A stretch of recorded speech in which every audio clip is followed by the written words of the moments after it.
No Ali, no Hurt offense. JMU beats Marshall. It's Locked On Sunbelt.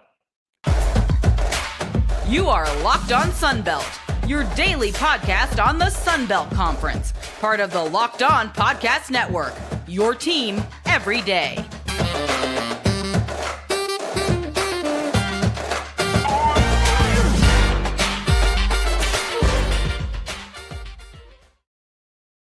Welcome back to another edition of Locked On Sunbelt, your team every day. I'm your host, Dave Schultz. Thanks for continuing to support the channel. Where are we? Like 760 subscribers. Still a little bit short where I want to be. Trying to get to 1,000. It's not going to be Halloween. See if we can get it to Thanksgiving. Please subscribe on YouTube. And, of course, we actually set another download record on the audio portion, so appreciate that. Apple Podcasts, Spotify seem to be the most popular. So please tell everyone they can find it there. You can find it anywhere. Locked On Sunbelt, just search that. But those seem to be the most popular. Today's episode is brought to you by FanDuel, the official sportsbook of Locked On. Make every moment more right now. New customers can bet $5 and get $200 in bonus bets guaranteed. Visit FanDuel.com/LockedOn to get started. We'll get back to that in a second. We'll recap JMU and Marshall, Ragin Cajuns and Georgia State, really the big ball game after JMU and Marshall, and then we'll do the rest of week 8 as well. Again, all kinds of, teams are off, actually, so a lot of off weeks, not that many games this week. All right, so we may have got on to the ball game a little bit late. Mama Schultz was in town. We went to a little function here in town in Lafayette, and for some reason, I hadn't laid anything down on JMU, and then all of a sudden you find out, I probably could have found out a little bit earlier, but right before kickoff, found out that Rasheen Ali was not playing for Marshall. The line jumped from 3.5, I think it was 6.5, and somehow it dropped down to 5.5 before I pressed OK. But we did make a little bit on that, and this game did not go the way I thought, right? I mean, I said, my goodness. Doing this stuff now, I think throughout these episodes, the way these games go, very rarely do these games go the way you think they're going to go. Last night's Saints-Jaguars game didn't go the way I thought it was going to go. The end result may have been the same with Jacksonville winning, but no way did I think it was going to be 31-24, and I didn't think this game was going to be 20-9. Marshall's been putting up 1,200 yards of offense, but giving up 1,200 yards on defense, and James Madison can light up the scoreboard.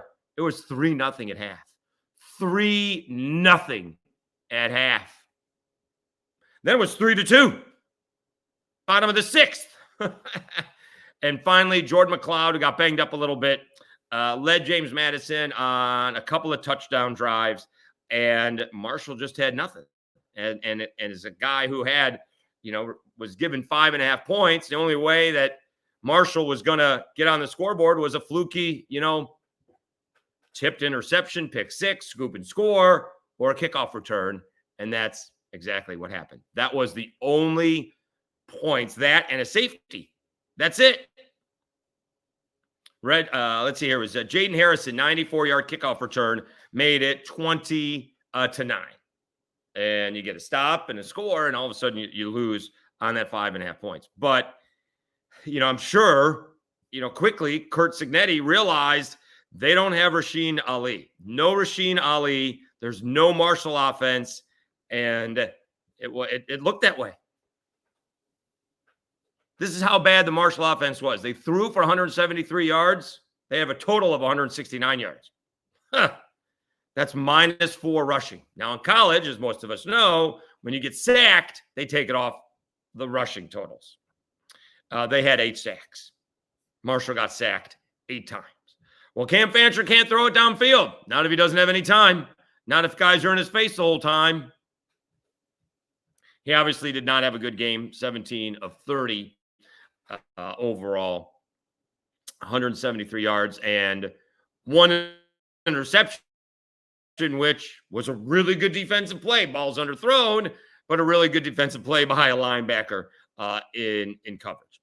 Jordan McLeod, 21 of 31, 264 yards, a touchdown, and an interception. He also led James Madison in rushing. What do you have? 6 carries, 69 yards. As again, all of a sudden, Marshall's defense was playing well. All right. They still give up, I guess, technically 400 yards, but, a lot of empty calories in that.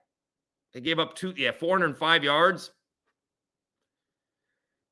They just weren't getting gashed, right? We didn't see the super big plays. Let's see what the touchdown plays were. Again, we were had this on the side, out to dinner and watching Saints. Let's see here. Jordan McLeod, a 6-yard run. Reggie Brown, a 28-yard pass. That's not, it technically is explosive, but that's not like the huge gash plays that they were giving up, the last few weeks. But now that's still, 1,600 yards of offense over the last 4 ball games. But whatever Marshall's defensive issues were, they fixed them, obviously. Now, again, I'm going to think that Curt Cignetti is telling me that, obviously Marshall cannot move the ball, and they figured that out quickly, right? I don't know what the split was on the halves, but they weren't doing anything. So Curt Cignetti, if given the opportunity, doesn't have to go for it on 4th and 3 at midfield or 4th and 2. We're just going to punt it away, and punt it away. They did. They had a bunch inside the 10-yard line, bunch inside the 5, and so they don't need to be super aggressive because Marshall can't do anything. And that was a clear. How much that was the offensive line issues, how much that was Cam Fancher, how much that was lack of Rasheen Ali and lack of a running attack, right? Like, you don't have to all of a sudden load the box. You can play a little bit soft if you want. We don't have to worry about, Rasheen Ali having a big ball game. But that tells you how good Rasheen Ali is basically what it does. Now, I'm not sure, have not read on why Ali missed the ball game. We'll find that out more today.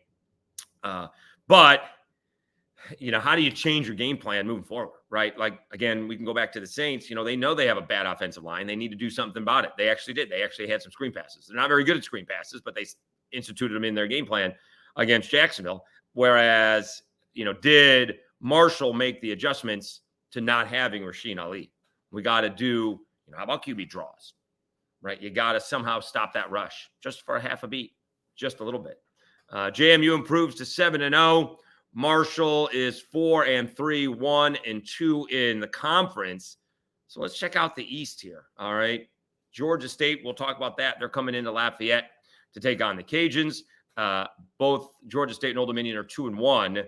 Georgia Southern 1-1, App State 1-1, and Marshall is down by Coastal. They're both 1-2. If Georgia State wins this ball game, Marshall is technically 2.5 games behind Georgia State because they just beat them. Now, that's going to be tough for them to overcome. So we'll see about that moving forward.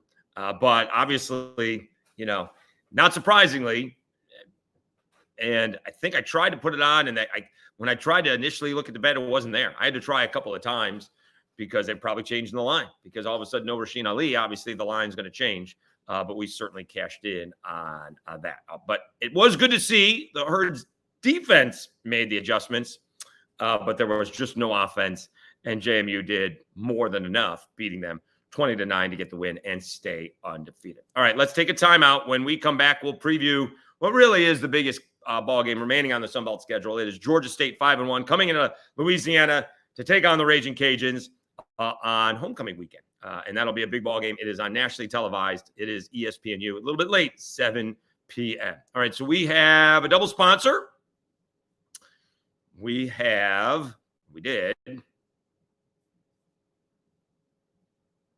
Let's see here. This episode is brought to you in part by Betterhelp, something I've actually used. All right. Do you ever feel like your brain is getting into its own way? Like what you should do, what's good for you, but you just can't do it? Therapy helps you figure out what's holding you back so you can work for yourself instead of against yourself. Again, a couple of issues on my end over here. Saw Betterhelp was offering me assistance, and I used it, and really convenient. It's late. I presume the person I was talking to may have been on the East Coast, so I'm not doing it until 6:30 Central Time after my radio show. That's late, but that's when it was convenient for me. If you're thinking of starting therapy, give BetterHelp a try. It's entirely online, designed to be convenient, flexible, and suited for your schedule, as previously stated. Just fill out a brief questionnaire to get matched with a licensed therapist and switch therapists anytime for no additional charge. Make your brain your friend with BetterHelp. Visit BetterHelp.com/LockedOnCollege today to get 10% off your first month. That's BetterHelp, HELP.com/LockedOnCollege. Yeah, I've used it a couple of times. It is a big help. And now it's time for FanDuel. Again, had a little bit of luck last night. That's for sure. There we go. It's always fun to win. Snap into this NFL season with FanDuel, America's #1 sports book. Right now, new customers get $200 in bonus bets guaranteed when you place a $5 bet. That's $200 in bonus bets, win or lose. If you've been thinking about joining FanDuel, there's no better time to get in on the action. The app is so easy to use. There's a wide range of betting options, including spreads, player props, over-unders, and more. So visit FanDuel.com/LockedOn and kick off the NFL season. FanDuel, official partner of the NFL.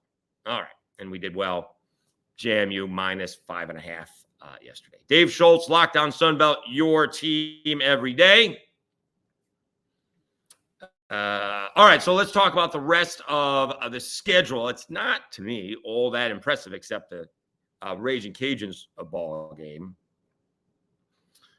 We'll get to that here in a second. Just letting you know what's coming up here in week 8. I don't know. I guess we consider South Alabama and Southern Miss, right? Of week 8. Obviously, that was a blowout. We've talked about that, 55-3. James Madison beats Marshall 20-9. In addition to Louisiana and Georgia State, you got Georgia Southern and Monroe. You have Old Dominion and App State. That is actually a pretty big ball game. I misspoke. That's a big ball game for the Monarchs. They need to see what they can do. It's also a big ball game for Sean Clark and App State because App State fans are not happy. And then can Coastal Carolina go on the road and take care of Arkansas State? You know what? I was wrong. There's 3 actually good ball games. Monroe, just never know what you're going to get with Monroe. You kind of don't know what you're going to get with Arkansas State. I think Georgia Southern's going to bounce back, but we'll get to that here in the third segment. All right, let's talk about these Cajuns and Georgia State. It is a fantastic matchup. These two teams sort of mirror each other, and it has to do with their quarterbacks and has to do with their running attacks. Cajuns actually averaging more yards per game than Georgia State, 447 to 421. Not a whole lot of difference. All right. Yards passing is almost the same. Georgia State a little bit more, 237 to 223. But the Cajuns are averaging 224 yards on the ground. That is a ton. Georgia State's pretty good at 185. All right. Yards allowed, Cajuns better defensively by about 40 yards, 412 to 370. But here's the key. This will be interesting. Georgia State allows 300 yards in the air per ball game. That's a lot, but only 111 on the ground. That could be because if you're 5-1, you're mostly ahead and you're giving up passing yards instead of running yards. So we'll see. Cajuns don't stuff the run as well. They give up 153 yards on the ground, but only 217 yards in the air. All right. And the Cajuns, mostly because I watched them being here in Lafayette a little bit more than others, they have improved each and every week. All right. The offensive line has gotten better. The offensive line is stabilized. All right. The Zion Chris is improving if he can stop making poor decisions. It's not only turning the ball over, it's the poor decisions. All right. You're going to throw interceptions. These guys aren't machines, and not every throw is going to be perfect. Some may be on the inside, some may be on the outside, some will get tipped. Those things happen. He's got to correct his decision-making in some of these instances, whereas I need to take a sack, just go down and not fumble it and be in 2nd and 30. I'm rolling out. My first and second options are not there. I just have to throw it out of bounds, all right, or just walk out of bounds, either one. But they've gotten better. All right, he's gotten better. He's really dangerous. There was no reason why they should have beaten Texas State. They're down 2 scores, and Zion Chris and the defense and the special teams let them back. All right, they were not going to win that ball game.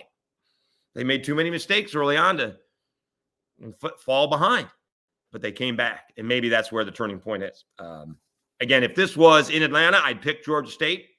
I'm picking the Cajuns just because they're at home. That's really it. I think these two teams are, I think you get the before and after. You get Zeon Chris, and I think that's what Darren Granger was. And you got Darren Granger, fifth-year guy, and Zeon Chris, freshman. I think you have the before and after.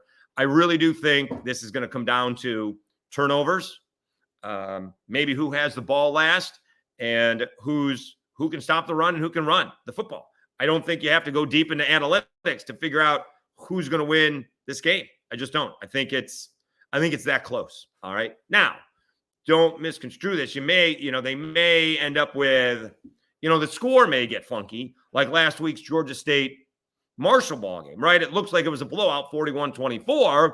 And I didn't really watch the whole ball game being at the LSU game, but I saw the running into the kicker penalty. If there's no running into the kicker penalty, Marshall's got all the momentum. They were down, I think, 27-10. It's now 27-24. Georgia State hasn't moved the ball at all in the second half until the penalty. And Darren Granger and company, given a second chance, they take full advantage, go in for the touchdown. And that was basically it. And I think Ali had a fumble after that. But if they punt it away and Marshall comes down and scores, doesn't guarantee that they're going to win the ball game. But all of a sudden now it's 31-27 and you got yourself a ball game in the second half. Doesn't turn out that way. Instead of 31-24, it ends up being 34-21. And then Georgia State puts a score on the back end. So scores can be a little bit misleading also, just like Troy and Georgia State, right? Georgia State's going to make a 21-7 ball game, 21-14. They fumble, and Troy takes it goes the distance. They were on the goal line, I guess. And then, Troy takes it the distance eventually and makes what was going to be a 21-14 ball game. Now it's 28-7. So the score may be a little bit misleading. But this has got one score game written all over it. Whose rush defense can stop the other, whose quarterback can gash the other's defense. I think both guys have plays, that they run specifically, but we've also seen Zeon Chris roll out like he's going to throw, and the Red Sea parts, and he's gone, and he makes one move, and he turns a 10 to 12-yard run into like a 50-yard run. All right, going to be tough to catch him from behind. Same thing goes for Darren Granger. I think it's going to be a great game. We're hoping for a big crowd here at homecoming. That's been an issue for the Ragin' Cajuns. Earlier in the week, we talked about rivalry. This is obviously, I don't think there's much of a rivalry in this ball game. But it's 5-1 versus 4-2. It's a big ball game for both teams, and hopefully there's a big crowd. I mean, we really should be talking about, is there going to be 25 or 30,000 people there? And we're hoping for 15, to be honest with you. That's where we are here in Lafayette. There's numerous reasons why, on and off the field issues, and they haven't figured out how to bring the people back. The people left, and they haven't been able to figure out how to get them back in the stadium. So hopefully there's a big crowd. It's supposed to be a gorgeous night for football, and I think it's going to be a great football game. Again, if this was in Atlanta, I'd be picking Georgia State. It's on the road. I'm picking the Cajuns at home, although Georgia State's gone into Coastal and taking care of business. So I don't know how much of an effect that is, but that's how close I think the game is. All right, let's take one more timeout. We will come back and talk about the rest of Week 8 in the Sun Belt. Ooh, we get to talk about Birddogs. My Yeti-style tumbler. Still just green tea, I promise. All right, Birddogs make you look great. Birddog stretch khaki shorts are designed to fit slimmer through the thigh and leg, giving you a truly sculpted look. Birddog shorts do the exact same thing as Lululemon, but fit way better. They fit way better than regular shorts that are made of that stiff, restricting cotton. Birddogs fixed this issue by inventing cloud knit fabric that looks just like khaki, but stretches so you get a way slimmer fit without having to sacrifice movement. Birddogs uses anti-stink, sweat, wicking fabric that keeps you cool and dry all day long. And they're great for any occasion. They work for a date, evening out with the guys. You can go work out. You can hang out at the pool. You go golf, whatever you may be doing.